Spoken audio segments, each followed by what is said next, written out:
Olá, seja bem-vindo ao 30Cast. Estamos gravando programas com nossos 39 pré-candidatos para que você possa ter a oportunidade de conhecer um pouquinho mais de cada um. Tudo bem, Alexandre? Seja bem-vindo. Tudo bem, Eduardo? E lembrar vocês que estão nos assistindo de curtir, comentar e compartilhar com seus amigos, aquelas pessoas que vocês querem que conheçam mais o Novo e o potencial que o Novo tem de fazer a diferença na política. Exatamente. E aproveita e segue a gente nas redes sociais. Qual é mesmo o nosso Instagram? No Instagram é @NovoPRCuritiba. Isso aí. E hoje estamos aqui com o Leandro. Seja bem-vindo, Leandro. Obrigado, um ótimo dia. Essa manhã típica de Curitiba. Fria, Né? É verdade. A satisfação estar com vocês, Edu, Ali, que tem tratado com tanta atenção e cuidado os pré-candidatos, os filiados do Partido Novo. Obrigado. Bom, pra gente começar, queria te conhecer um pouquinho mais. Se você puder me contar aí onde você nasceu, qual que é a sua trajetória até aqui, por favor. Bom, eu tenho 45 anos, casado com meu amor, a esposa Fernanda. E resumir a minha trajetória, né, em grande medida, é agradecer a generosidade de outras pessoas. Ninguém progride sozinho. Né? Se hoje eu estou servidor público federal, ocupante de cargo no Ministério Público da União. Qual que é o seu cargo hoje? Hoje, analista de direito Que legal. do MPU. Né? Eu devo essa condição ao relevante auxílio de pessoas queridas. Né? Minha sogra, Dona Consuelo, minha esposa, Fernanda, minha mãe, Dona Maria Aparecida, Tia Tone e Vó Lourdes, o senhor Francisco Cunha Pereira Filho, né, que me ajudou muito para poder prosseguir os estudos na faculdade. Você fez faculdade aonde? Eu fiz Direito na Tuiuti. Aqui em Curitiba. Aqui em Curitiba. E você é natural da onde? Eu nasci em São Paulo, na capital, e em 78, e vim muito pequeno para cá. Ah, então já tá aqui faz tempo. Eu vim para cá por volta dos 3 a 4 anos. Né? E cresci. Então é Curitiba. Né? Cresci, conheci, encontrei minha esposa, reencontrei aqui, estudei, passei assim todo o ensino fundamental, segundo grau na época, né? O superior, e continuei até tomar posse em Brasília, nesse último cargo do Ministério Público da União. Mas continuo mantendo um vínculo afetivo muito forte com Curitiba. Não tenho como não amar Curitiba e estou seguindo dessa maneira. Né? Que legal. E você tem filhos? Decidimos não ter filhos, só eu e a minha esposa. Né? E vamos completar no próximo ano 30 anos juntos. Que legal. É a nova tendência, né? As pessoas hoje mudou um pouquinho esse conceito de família, né? Isso aí é bem típico hoje. E o que levou o Leandro a seguir a carreira dentro do Ministério Público? Qual foi a principal motivação, assim? Olha, eu pude estudar, ter uma educação formal, porque eu recebi uma bolsa de estudo da irmã Clementina. Na faculdade? Não, no ensino, assim, educação infantil. Tá. Era o maternal. Do maternal até a antiga 8ª série. Então foi do maternal a todo esse período, era ginásio na época ainda, né? Ela me concedeu uma bolsa de estudo e pude ter toda essa formação numa excelente instituição. E o que me motivou isso? Né? A maneira de eu retribuir esse bem que eu recebi era dispor em serviços para a população. Desde aquela época? Foi um período que ainda existia o SPB. É uma matéria que me encantou na época. Então eu comecei assim, no ginásio ainda ter aula de direito constitucional, questões sociais, miséria, desigualdade. Isso começou a florar algo dentro de mim. Né? Eu falei, o que eu posso fazer, né, em relação a esses temas? E quando eu passei para o direito... Só aproximar um pouquinho. Como eu passei para o direito, e eu busquei retribuir isso em serviço público. Então, desde o início, eu trabalhei na Defensoria Pública do Paraná, Defensoria Pública da União, depois o Ministério Público do Paraná, Ministério Público Federal, Tribunal de Justiça do Paraná e agora no Ministério Público da União. Então foi o interesse de retribuir a minha gratidão para a sociedade. Por isso que eu busquei o serviço, né, o serviço público. Nessa sua trajetória deve ter muitas histórias interessantes aí, né? Muita coisa que você pode contar alguma coisa. Tem histórias assim comoventes, tem tragédias, porque eu atuo há mais de 20 anos na área criminal. Algo comovente foi um período que eu trabalhei na promotoria das comunidades, no Ministério Público do Paraná. Então, muitos do grupo ali, a gente saía da sede, aqui na Marechal Floriano, e ia fazer atendimento nos bairros.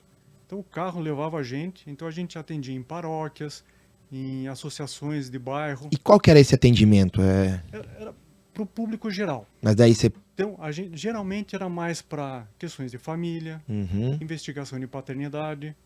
Era um atendimento jurídico.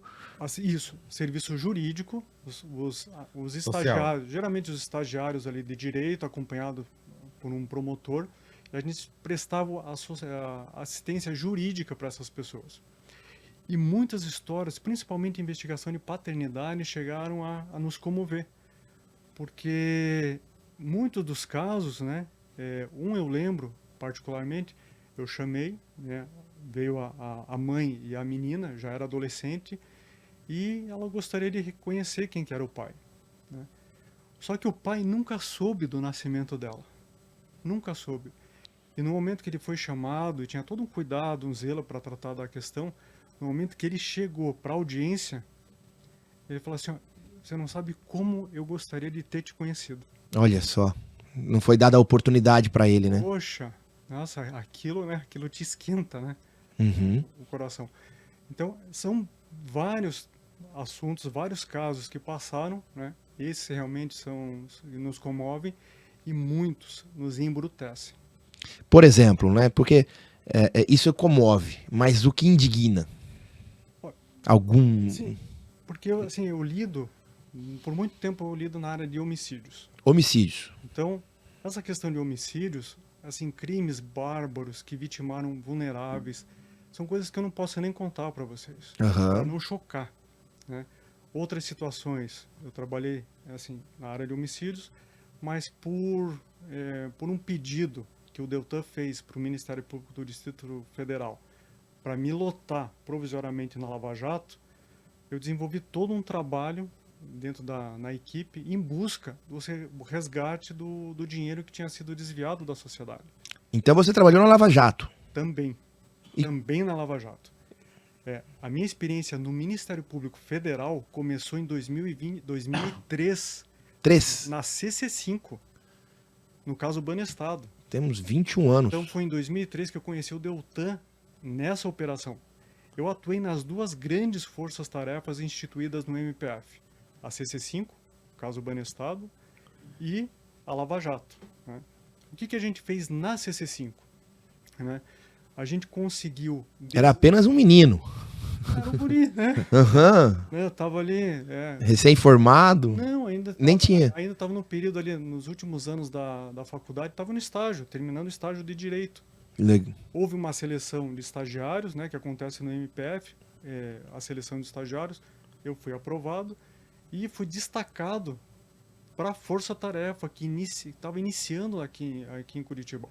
Com volume de inquéritos vindo de Foz do Iguaçu, né, a gente trabalhou, né, nesse grande esquema. Que legal. E como que foi, então? Vamos lá, você estava contando.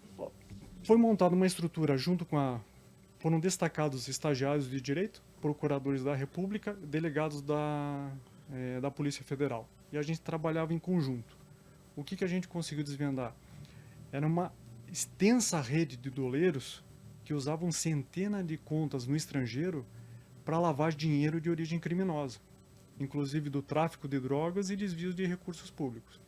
Então, a CC5, que eram remessas para o estrangeiro, isso que a gente conseguiu desenvolver ao longo desse período ali na CC5.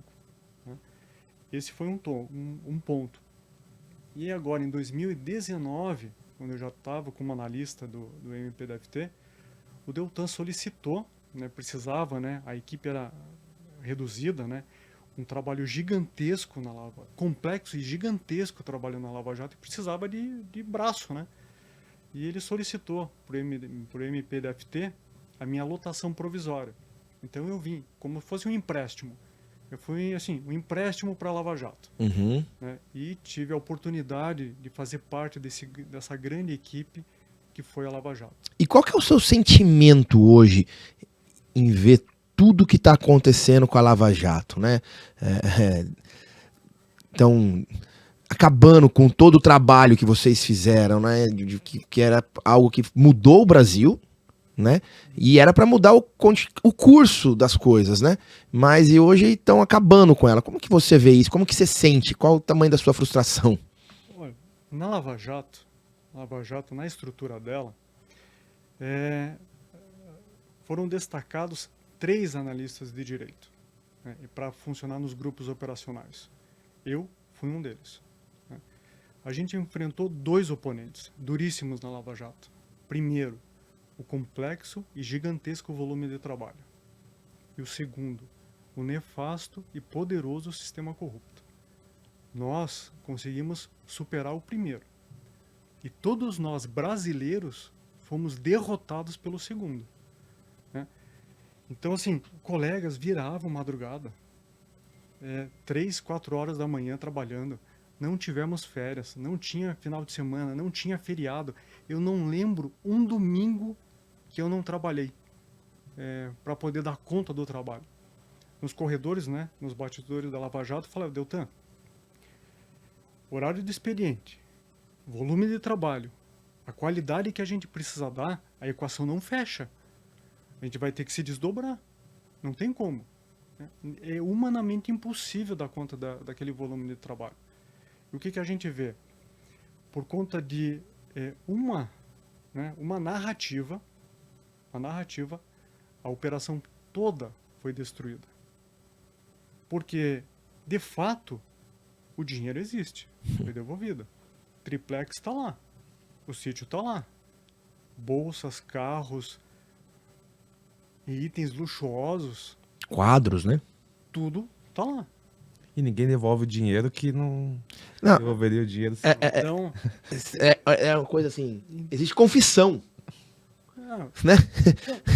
eu vou assim, ó, acho que em primeira mão, admitir para vocês. O pessoal muito fala em excessos da Lava Jato.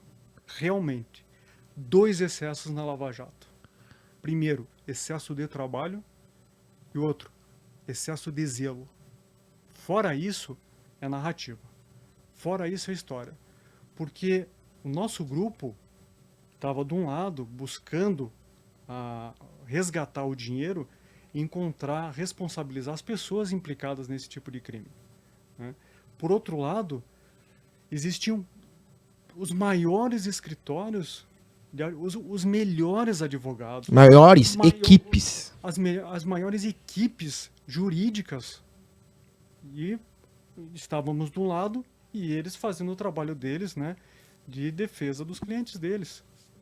Então, a nossa atenção, o nosso nível de cuidado tinha que ser extremo, para não justamente, a gente já tinha um histórico de as outras operações todas derrubadas por conta de questões filigranas processuais, caíram, não enfrentavam o mérito da questão. Então, são esses dois excessos existiram, esses 2. Excesso de trabalho e excesso de zelo. Eu acho que foi público os números da Lava Jato, assim, mas, Leandro, você consegue, assim, resumidamente dizer, assim, a influência desse tamanho de dinheiro que foi envolvido na Operação Lava Jato e o que ele faz falta hoje para a sociedade, sabe? Mencionar isso aí, mais ou menos? Mensurar. Porque são desdobramentos. Inicialmente, até 2016, tinham sido devolvidos 4 bilhões. 4 bilhões. São cifras que é tão distante da nossa realidade que a gente perde a percepção disso. Né? 4 bilhões. Os acordos que foram feitos com as investigações, porque a gente trata assim, a Lava Jato. A Lava Jato, o que foi a Lava Jato? Um complexo de investigações que tinham o mesmo fio condutor. Mas houve desdobramentos da Lava Jato. Operação Integração, que justamente esse anel de integração no Paraná, Operação Piloto, né? Então, se a gente reunir todo esse volume de dinheiro, somando com os acordos de colaboração, o acordo de leniência, isso aí somava mais de 25 bilhões. Imagina. Veja, 25 bilhões de devolução do dinheiro objeto de corrupção. Só que fora isso, gerava, quando a pessoa implicada num crime desse confessava ou admitia, tinha reflexos tributários. Porque aquele dinheiro que não tinha sido passado pelos meios lícitos e legais, gerava um reflexo tributário para reaver esse tributo. Então era 25 bilhões e mais 24 bilhões de imposto para o Estado. Então são valores assim astronômicos. Que muda a história de um país. Quanto que vale, quanto que custa? Vamos pensar, não, quanto que o Estado investe para um aluno no ensino público? Mais ou menos no anual, uns 3 mil reais? Imagine. Exato.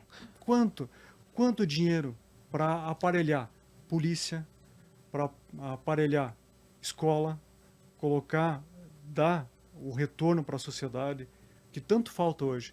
Só 3, vamos colocar os 3 pontos principais do Estado. A segurança, que é uma condição fundamental para a vida social civilizada. A saúde, que precisa, e a educação. Outro ponto que me levou a vestir a camisa do Novo. A priorização do ensino básico, público, integral, de qualidade. É esse ponto que nos exige grande empenho para que a gente possa colocar fim ao apartheid educacional que cimenta as desigualdades sociais no nosso país. Exato. Esse ponto, quanto que dinheiro poderia ter sido revertido para a formação de jovens? Então, quando a gente vê toda a operação sendo destruída da maneira como foi, o que me gera, o que me gerou, é o efeito que vocês estão vendo aqui. Eu decidi, esse momento de inflexão, decidi lutar com outras armas. É isso que eu ia te perguntar. Você já contribuiu muito para a sociedade, vem contribuindo. E aí agora você toma uma decisão muito importante. Mudar como contribuir. Você acha que a única solução que a gente tem hoje no país é na política? A gente tem que se envolver na política porque senão a gente não consegue melhorar o país? Eu penso assim, no poder, nas estruturas do poder, não existe vácuo. Não existe isso. Se você não ocupa, se um bom candidato não ocupa, ele vai ser ocupado por outro. Não existe cadeira vaga, né? Não existe isso. Então, o que eu pensei em relação à questão política? Né? Eu aceitava, ou eu poderia aceitar o triunfo do sistema corrupto, da maneira como foi, continuar trabalhando com o meu trabalho, atendo especificamente o meu trabalho, dou fim naquilo, né? E volto para assistir o noticiário e continuar vendo os escândalos de corrupção que a gente vê. Já é possível você observar indícios. Né? Ou tomar uma outra medida. E o que eu fiz? Eu optei pela política com o propósito de trabalhar por um Estado eficiente, que passe a prestar para a nossa população excelentes serviços, principalmente na saúde, na segurança e na educação. Né? Isso que me fez optar pela política. É aquilo que a gente sempre fala, né, no Novo, né, Edu? Sair da indignação e ir para ação. Essa é a grande motivação que todos têm no Novo. Você poderia ficar em casa sentado, cuidar da tua vida, mas realmente ter o propósito agora de servir mais a sociedade além do que você já serviu, né? Exatamente. E aí você tem falado aqui agora que você escolheu o Novo por causa dos nossos princípios e valores. E como que você chegou? Você veio por causa da época que o Deltan veio? Ou você já acompanhava o Novo? Como que foi chegar no Novo? Foi o seguinte, né? Eu já desenvolvo um projeto, vamos pensar assim, a política de segurança comunitária. Não só o meu envolvimento no trabalho profissional, mas em relação a comunitário, uma liderança comunitária. Há mais de 10 anos, Qual bairro que você mora? no São Francisco, né? Então, há mais de 10 anos, eu coordeno projetos para o desenvolvimento da política da segurança comunitária, né, e da cultura da segurança comunitária e o policiamento de proximidade. Tanto que no canal que eu criei recentemente, né, tem no YouTube, Quem quiser seguir o canal, qual? é P3SCUMA. P3? P3SCUMA. Legal. 3 por quê? É o meu sobrenome, né? Pescuma. 3 são as 3 bandeiras que eu defendo: educação, segurança e sustentabilidade. Então, tá ali. O que eu fiz? Eu resumi uma década de trabalho. Desse trabalho eu coloquei ali para quem tiver interesse. Inclusive, proponho a ampliação desse trabalho para nossa cidade, né? Tá lá, né? Quais são os pontos que eu identifico em relação a Curitiba? Eu, quando representei o Ministério Público do Paraná nas reuniões da Câmara Municipal de Curitiba para formação do Conselho Municipal, né, eu já tinha indicado algumas questões que seriam importantes para o desenvolvimento disso, para a gente tratar coletivamente da matéria. Então, em relação ao novo, eu já tinha um contato com o Deltan. No início do ano, ele me indicou o novo. Eu fui até o diretório estadual, conversei com o Lucas, né? Passei as minhas peculiaridades enquanto servidor público, né? E a gente falou, então vamos fazer a tua filiação. Eu falei, calma lá, calma, vamos fazer o seguinte. Antes de eu me filiar, assim, eu quero a proteção, eu vou não só a bênção, mas a proteção divina, né? E falei, então eu vou primeiro obter, né? E daí eu faço a filiação. E o que eu fiz? Foi a primeira vez que eu compareci na paróquia Bom Jesus dos Perdões, aí dos franciscanos, né? Uhum. Fui, conversei com o Frei Benjamin, ele me pedi a bênção para ele, né? Ele me abençoou. Falei, agora eu vou fazer vou encaminhar meu registro. E fiz isso, encaminhei meu pedido de filiação no dia 8 de março, né? Propositadamente no dia 8. Então, o novo, né, começou assim minha filiação. E por que eu optei pelo novo? Foi o único partido político que realmente se levantou em defesa da Lava Jato. Tava dentro do nosso... O único que se levantou, mantém a defesa do combate assim, permanente à corrupção e à impunidade, prisão em segunda instância, fim do foro privilegiado, fim das mordomias com dinheiro público. Então parece que algo era uma consequência natural de estar no time de vocês, né? É uma satisfação estar junto com vocês e poder me colocar à disposição para que esse projeto realmente prossiga. Que são valores muito próximos, não, idênticos lá da Lava Jato, né? Nossos valores também são esses todos que você citou. Por isso o Novo não se manteve junto com a Lava Jato.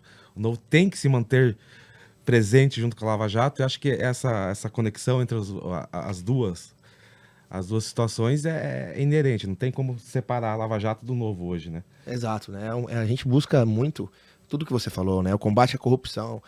Não tem como o Brasil continuar com isso, ser normal. Ser normal ter uma licitação e já saber quem vai ganhar, você saber o esquema. Isso aí não tem como o Brasil continuar assim. Não aguenta mais, o país não aguenta mais, né? Chegou no limite, né? E não só, a gente chegou a um ponto de saturação, né? O que a gente tem hoje, né? É uma polarização que não faz bem para a sociedade, né? O bolsopetismo tem trazido muito mal para nossa. O que a gente precisa como brasileiros? Não é da nossa natureza isso. Nossa natureza realmente é uma natureza fraterna, uma fraternidade operante em prol do bem comum. É assim que nós brasileiros nos identificamos. Veja a tragédia que aconteceu com os irmãos no Rio Grande do Sul. Quanto eu fui trabalhar no Corpo de Bombeiros para fazer a triagem das doações, dos donativos que chegavam. Muitas pessoas trazendo, trabalhei à tarde, né, ali separando os materiais. Isso é o Brasil, né? É isso que a gente precisa desenvolver isso, e dar suporte para que as pessoas também possam desenvolver as suas potencialidades individuais. É uma covardia você impedir que uma criança que tem interesse de estudar, que quer progredir, não consiga alcançar o mínimo porque o professor não vai. Não tem professor, não tem condição de evoluir. É absurdo, né? Sabe, isso realmente machuca como servidor. E saber que pode ser bem feito, não é? A gente não tem uma escassez de recurso. É um país rico. A gente tem o dinheiro. A gente só faz mal feito. O dinheiro tem, o país o que ele tem de recursos é algo impressionante, tem pessoas capacitadas, mas o que eu vejo? Os bons, os qualificados, os capacitados resolveram se afastar da política porque sabe que o meio degenera.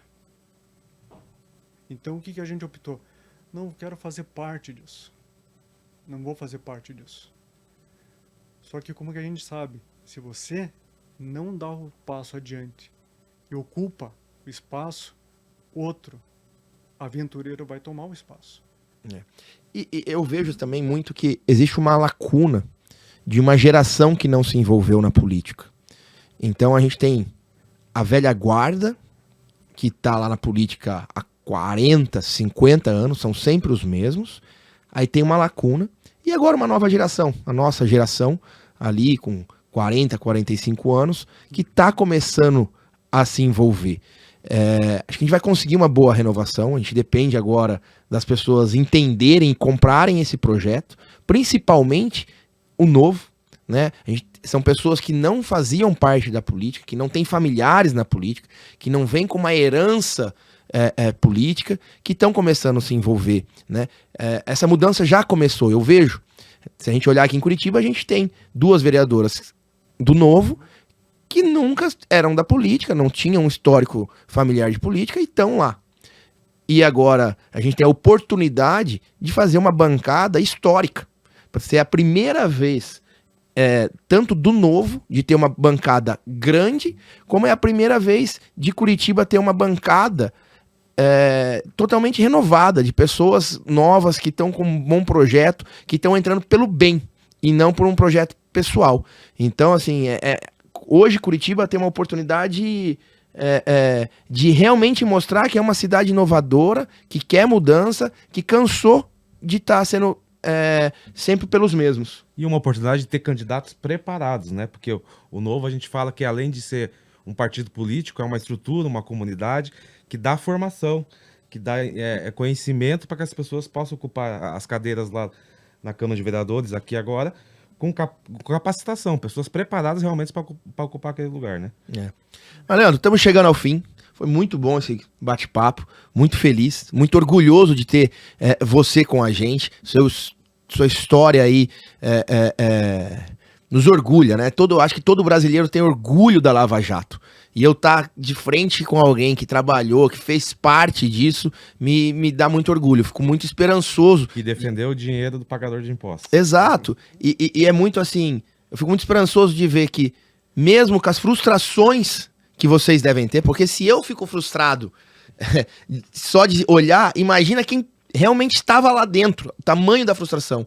E que ao invés de você ficar frustrado, você falou, não, eu posso fazer mais, eu ainda continuo querendo contribuir. Então, como cidadão, eu te agradeço por você ter aceitado esse desafio e estar com a gente. Mas para finalizar, eu queria que você fizesse assim só um resumo de quem é o Leandro e o que você espera agora para a gente poder fazer finalizar com essa mensagem. Olha, eu optei pela política com o propósito de trabalhar para um Estado eficiente, que entregue serviços com excelência para a sociedade, principalmente nessas 3 áreas fundamentais: educação, saúde e a segurança. A gente precisa do apoio da sociedade, principalmente aqui em Curitiba, que é a nossa pátria da Lava Jato. É uma satisfação poder me apresentar e me colocar à disposição para servir. Porque o nosso interesse, eu não tenho interesse nenhum de me transformar num político profissional. Esse não é o meu ofício. O meu ofício é servir Nós somos servidores públicos. Então, e eu tenho certeza que nós somos a renovação política há muito esperada nesse país. Nós vamos fazer política sem politicagem, realmente com uma questão técnica, nada de populismo, e o que a gente procura é apresentar o melhor serviço para a população. Eu já tenho um trabalho na segurança e eu quero levar isso para os curitibanos. É inviável como a gente está vivendo hoje, o quadro de insegurança instalado em Curitiba. A gente precisa resgatar a nossa segurança para a gente poder caminhar, né? Você poder caminhar em paz, em segurança, em praças, ruas, e não ser vítima de gangue, de correntinha, perder Não poder estar mexendo no celular, né? Que você corre o celular. risco, né? Então, assim, é possível fazer? Nós conseguiremos sozinhos? Nunca. A gente precisa do apoio, do engajamento da sociedade. Eu tenho esse trabalho, simplesmente assistam, tá lá, P3SCUMA, o resumo de uma década. Quem tiver realmente interesse e comprometido a mudar a realidade, assista e nos acompanhe, né? Eu peço realmente o apoio da população dos curitibanos para que a gente possa virar esse jogo e a gente pode realmente assumir o destino como a gente tem como nação. É isso aí. Todo mundo que tem pedido mudança, agora é a hora, né? Temos a grande oportunidade, a gente precisa do apoio de vocês. Muito obrigado, boa sorte, espero dia 6 de outubro estar comemorando muito com você e vamos junto nessa jornada aí. Alexandre, mais uma vez, muito obrigado. Obrigado, Edu. Obrigado pelo todo o seu trabalho, todo o seu serviço até hoje, né? E lembrando, pessoal, que quer ajudar, ajude os pré-candidatos, apoie um pré-candidato, curta, comenta, compartilha nossos conteúdos para a gente fazer o novo crescer de vez em Curitiba. Isso aí. Obrigado, até a próxima, pessoal.